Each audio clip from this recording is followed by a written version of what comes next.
Muchas gracias, muy buenas tardes. Con el permiso de la presidencia, al mismo tiempo que le deseamos la mayor de las suertes en los trabajos, en la conducción de las actividades parlamentarias, diputado Edgar Romo. Compañeras y compañeros, llegamos al inicio de este periodo ordinario de sesiones en el umbral de cambios profundos en la vida del país. México no va bien, aunque la publicidad oficial diga lo contrario. La crisis de fin de régimen está tocando fondo. Hay hechos contundentes que lo demuestran, mencionaré solo algunos. Para empezar, la terrible desigualdad entre una mayoría que carece de todo y una minoría que acapara la mayor parte de la riqueza. Tenemos grandes zonas cada vez más empobrecidas en el país y en contraste con zonas un poco más desarrolladas. No ha habido la inversión pública, física, suficiente para elevar nuestra capacidad productiva como nación y eso no ha redundado en el crecimiento que se requiere. Tampoco, por lo tanto, tenemos los resultados que se requieren en el empleo. La inseguridad está en ascenso y seguimos teniendo hechos vergonzosos de corrupción. Si seguimos así, podemos enumerar muchos datos más, el país no tendrá el futuro inmediato y el destino que merecen la mayoría de las y los mexicanos. Por eso urge un cambio de rumbo, un golpe de timón. En ese contexto hoy compiten tres grandes coaliciones con sus respectivas visiones políticas de cara a las elecciones del 1 de julio.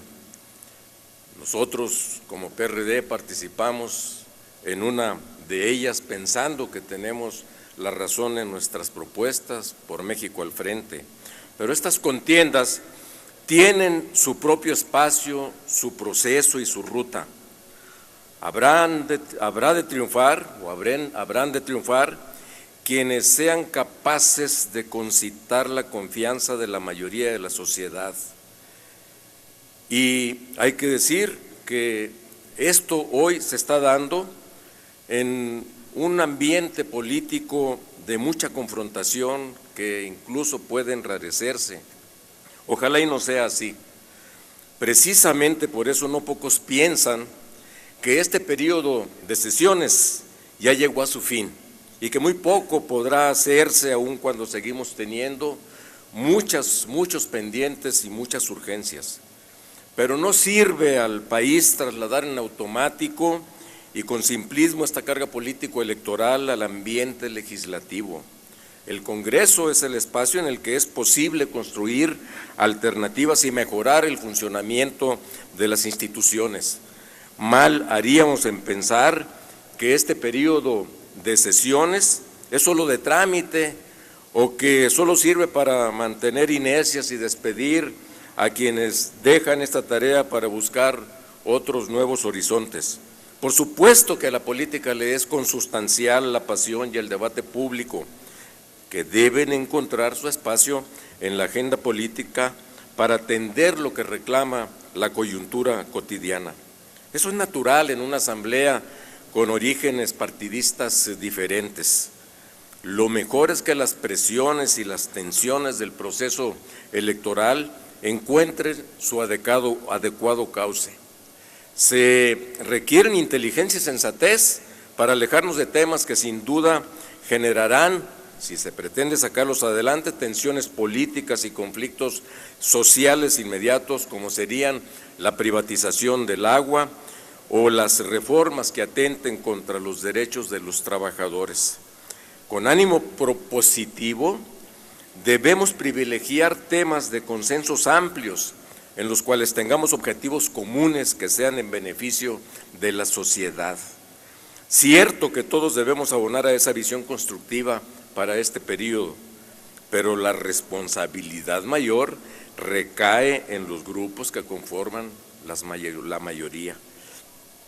O se opta, pues, por trabajar e imponer mayorías automáticas, o bien se alienta a que entre todas las fuerzas políticas construyamos un conjunto de acuerdos que permitan avanzar. El grupo parlamentario del PRD, por supuesto que está dispuesto a hacerlo por el bien del país. Como es natural, registraremos nuestra agenda legislativa, que es muy amplia y que contiene un conjunto de puntos y aspectos que son muy importantes para la vida del país, pero con el ánimo de impulsar la productividad mayor y la relevancia de nuestra actividad legislativa, las y los diputados del PRD les proponemos a todos los grupos parlamentarios debatir y construir acuerdos en torno a las siguientes prioridades parlamentarias.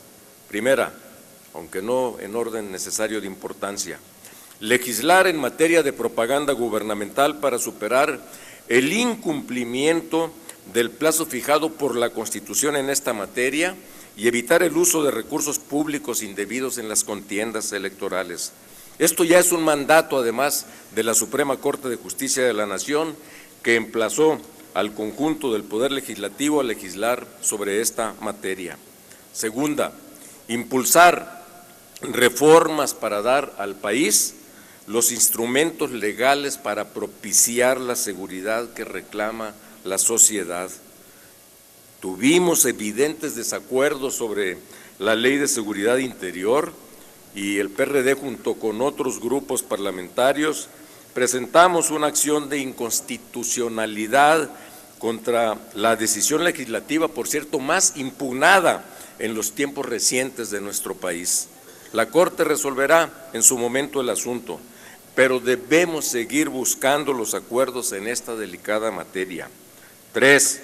Urge que se culmine con los temas pendientes del Sistema Nacional Anticorrupción. Hoy, por cierto, Chihuahua da una importante lucha contra la corrupción y por un verdadero federalismo hacendario y fiscal. En el Senado de la República falta nombrar al fiscal general anticorrupción, además de reformar el marco constitucional y legal para que las fiscalías tengan mayor y verdadera autonomía. El PRD se hace eco de reformar el artículo 102 constitucional en ese sentido y compartimos estas propuestas de centenares de organizaciones de la sociedad civil que ayer se manifestaron públicamente en este sentido. Asimismo, aquí en la Cámara de Diputados debemos nombrar al Auditor Superior de la Federación en las próximas semanas y expedir la Ley General de Archivos. Sería terrible que nada de esto se hiciera en medio de este proceso electoral, con este ambiente de tensión que se está ya viviendo. Imaginémonos sin fiscales y sin Auditor Superior de la Federación. Cuarto, debemos defender el acceso al agua como derecho humano y rechazar iniciativas que establezcan concesiones privadas de carácter perpetuo. Quinto, con el propósito de dar cauce institucional a la pluralidad política reflejada en las elecciones, la que seguramente seguirá en el mismo sentido, ya que quien gane las elecciones, las coaliciones que ganen, la coalición que gane no contará con mayoría absoluta en ninguna de las cámaras de diputados, es lo más probable, y por lo tanto se hace necesaria la regulación de los gobiernos de coalición para que contemos con gobiernos que tengan una mayor solidez y den certidumbre en la reorientación del rumbo del país. Sexto, avanzar en la revocación del mandato, la reforma en materia de fuero y de arraigo, la regulación de los ingresos de los servidores públicos, así como la cancelación de las pensiones de los expresidentes. A esta legislatura, pues, le toca la responsabilidad de lograr cambios que generen una nueva gobernabilidad con independencia del color partidario que cada uno de nosotros y de lo que resulte a partir del 1 de julio. Por supuesto, apostamos a ganar, pero tendremos con independencia de eso que regular en esta materia. No debemos permitir, 7, una reforma laboral que signifique retrocesos en los derechos de los trabajadores. Tenemos pendiente discutir y legislar sobre la CONASAMI y para iniciar también un proceso de recuperación del poder adquisitivo de los salarios. Y 8, en nuestra relación bilateral, reiterar por esta Cámara de Diputados nuestra férrea y clara oposición a la construcción del muro propuesto por Trump y a su política migratoria y discriminatoria. Compañeras y compañeros diputados, desde el PRD y con los partidos que nos hemos coaligado en el Frente por México, tenemos voluntad para construir una ruta de amplio consenso que genere resultados concretos, viables y útiles al país. Proponemos a todas las fuerzas políticas congregadas en esta Cámara una agenda mínima, consensar una agenda mínima de acuerdos para que podamos presentarle a la sociedad resultados de los que nos podamos enorgullecer. No abonemos a ahondar la crisis de credibilidad social en nuestro quehacer y en las instituciones. El país nos lo exige y todos debemos estar a la altura de las exigencias más urgentes de la sociedad. Esto sería, desde nuestro punto de vista, actuar por el bien de México. Es por el bien de la gente. Muchas gracias.